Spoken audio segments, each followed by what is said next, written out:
Sampling in music can be traced back to as early as the 1940s.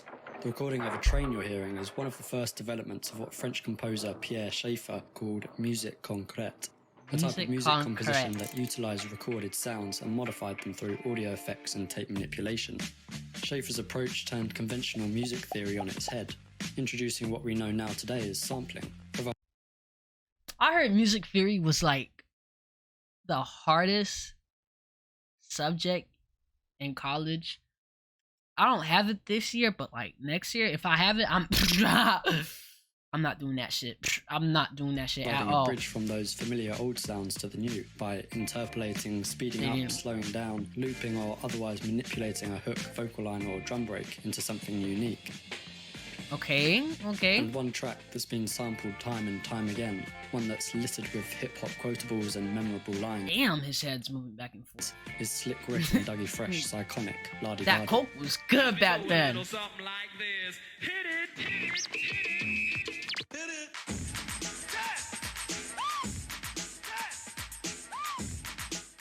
The London-born, Bronx-raised MC Richard Waters, more commonly known as Slick Rick, with his trademark eye patch and ostentatious jewelry. Why does he look like Coaches? But like, anyways, if you're a youngin' and you never heard about Slick Rick, you gotta go listen to this shit, dog. Like, Slick Rick music, it's just different. Like, I don't know how to describe it. It's like you're listening to a book. Like a human popularity book. After releasing La-Di-Da-Di in 1985 as the B-side to their single The Show, a collaborative effort with human beatbox Dougie Fresh and the Get Fresh crew. Slick Rick quickly gained a reputation as one of hip-hop's greatest storytellers. Okay, fact, he was on the slow train. Established the conventions that would define hip-hop as a storytelling genre, setting the foundation for the great rock these niggas, bro? The conventions that would define what the fuck is he jumping, bro? Genre, setting the foundation for the great raconteurs of. That's how y'all niggas used to like party back in the day. The Outkast, Eminem, and more. Yeah, it's like, what the fuck, nigga? The MC had a distinctive sound in rap's formative years. His English twang matched with his vocal characterizations and cartoonish sense of humor, which often overshadowed his bro, he looked like Coaches for some reason. I can't get over it. Of phrase and lines which in turn have been sampled over 1,000 times. You know what? Yo, peep this. La-di-da-di. We like to party. La-di-da-di. We like to party. La-di-da-di. La-di-da-di. Who likes to party? We like to party. Beyonce's so fun, man. Has become a well of inspiration for hundreds of musicians. It's a song that has etched itself onto the collective consciousness of both the pop and rap world. The most notable nod to the song being Biggie's 1997 Party and Bullshit. Hypnotize. Ricky, Ricky, Ricky, can't you oh shit, that's an okay. I see where you're from.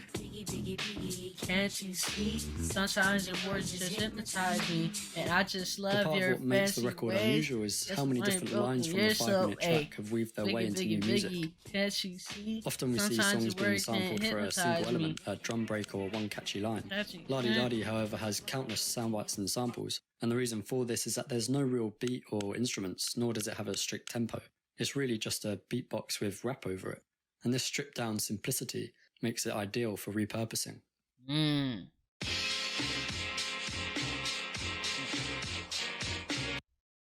Children's Story is sampled too much too. Children's Story was the first Slick Rick song I listened to, bro.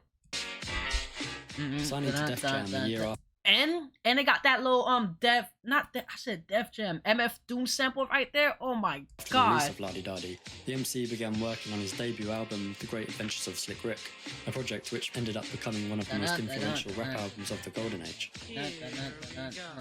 His second hit single, Children's Story, a cautionary tale detailing an altercation between a young boy and a police officer, epitomizes Slick Rick's smooth storytelling ability, a song that, like its predecessor, has been sampled and interpolated continuously for the last 30 years.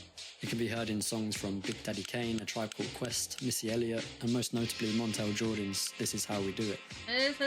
Not all songs have been able to sustain themselves as well as Slick Rick's though. Looking back to the 80s where sampling really began to take off, we can see why. People began using massive hits like Bowie's Let's Dance and just rapping over them. These records don't really age that well. You don't hear them now because they borrowed from an era that was too steeped in its own connotation, you know?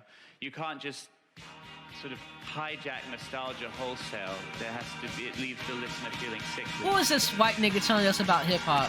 Hold on. Yo, this makes, you know what I'm saying? You got niggas that don't like me for whatever. This reinforces the importance of the focal idea of sampling. The element has to be No cap. Puff Daddy was like DJ Khaled before DJ Khaled.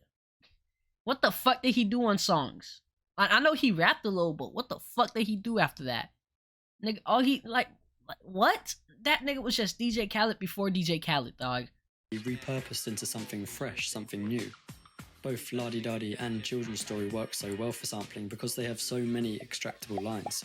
Slick Rick's super catchy vocals and sing-songy cadence provide a plethora of short snippets for future rap and pop records, and even films.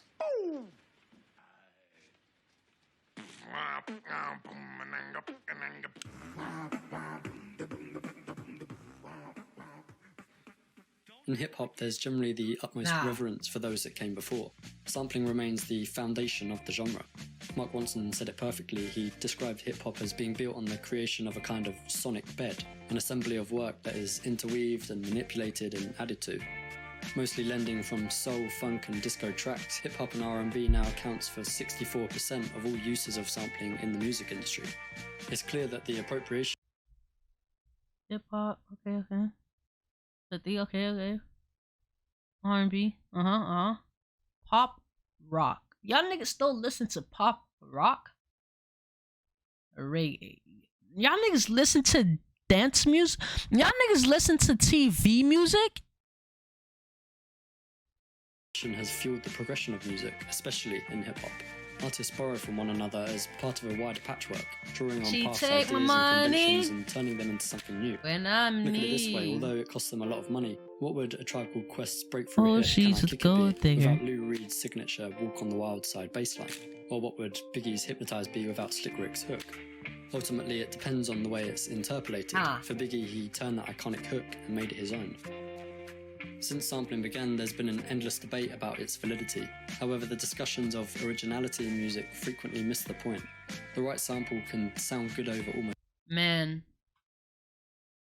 like sampling is the best thing that could ever happen to music. I ain't gonna lie. Just anything, but it must be built on and used in a record that is multifaceted. The records shouldn't be pastiche.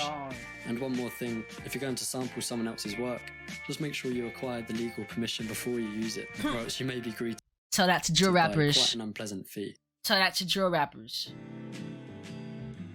Thank you for watching. Please leave a like and subscribe. There's new videos coming every week. Feel free to check out last week's video exploring the soundtracks that made GTA, and maybe look at why Joe Rogan's podcast has become so popular. I fuck with his shit. We're gonna watch his stuff more, a little more.